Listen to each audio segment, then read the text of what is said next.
We are joined right now by economist Warren Mosler. He's also the author of a book that everybody, I think, should read, The Seven Deadly Innocent Frauds of Economic Policy.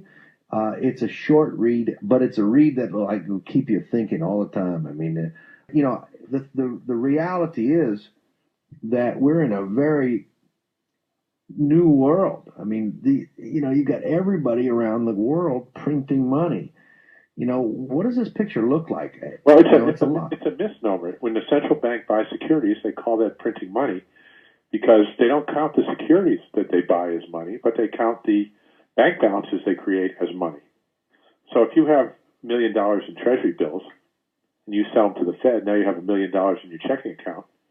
Okay, they've created $1 million in your checking account, but they took away $1 million in your treasury bills. Now, as far as I'm concerned, they're both money, right? If you've got $1 million in T-bills and I got $1 million in my checking account, we're both going to the same country club and driving the same cars. The guy in T-bills might be earning a little more interest, but he's not broke or anything. He hasn't had his money taken away. So when the Fed buys securities, they're just offering prices where people are willing to have money in their checking account instead of money in their securities account. Treasury bills, are just savings accounts at the Fed. You give them money and you earn interest on it. Most banks would call that a savings account or a CD. The Fed calls it a Treasury security. So, there's $16 trillion in Treasury securities. There's $16 trillion in savings accounts at the Fed. When the Fed buys some of those from you, now there's less money in savings accounts and more money in the checking accounts. It's all money. Now, under the narrow definitions that economists use, the money in the savings accounts doesn't count as money. The money in the checking account does count as money. So they say, look, the government's printing money because money has gone up because we only count the money in the checking account. We don't count the money in the savings account. If they count that, nothing happens. Money just, if Bank of America shifts money from savings to checking or Citibank, or if you have your money in a bank and savings and they matures and goes in your checking, you didn't suddenly get rich and go out and buy something. There is no such thing. So all these central banks, all they're doing is shifting dollars and yen and everything else from savings accounts to checking accounts.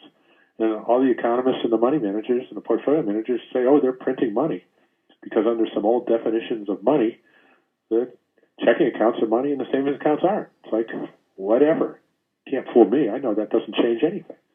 And it doesn't. Japan's done more of that quantitative easing than anybody in the history of the world. We're 15 years behind them, and their economy's still done nothing.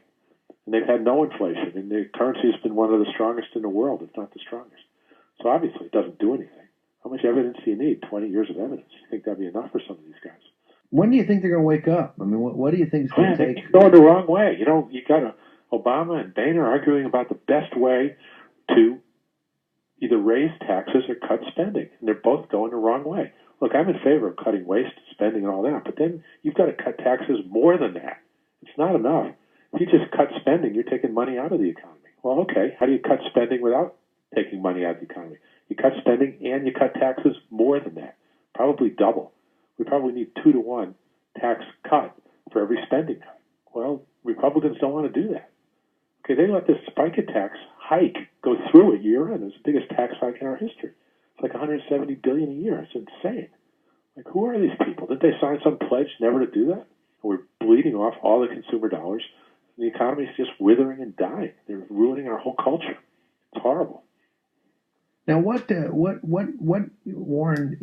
What would you do, or any other kind of stimulus? What would you? How would you look at that, or how would you handle that? Those aren't stimulus. The stimulus, it's not about stimulus. If you leave the economy to its own, it's like a runner. He's going to run really fast. If you put a plastic bag over his head, suddenly he can't run anymore. So now you got to take that plastic bag off of his head. Is that adding stimulus? No, it's removing drag. The problem with our economy is for the size government we have now. Some people think it's too small and some people think it's too big. Most of your listeners probably think it's too big, but that's fine. But for the size government we have, we are grossly overtaxed.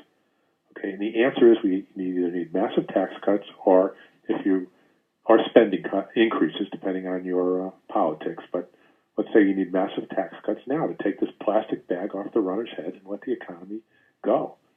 And it's not about adding stimulus. It's about removing drag of overtaxation. We just got to get rid of it now.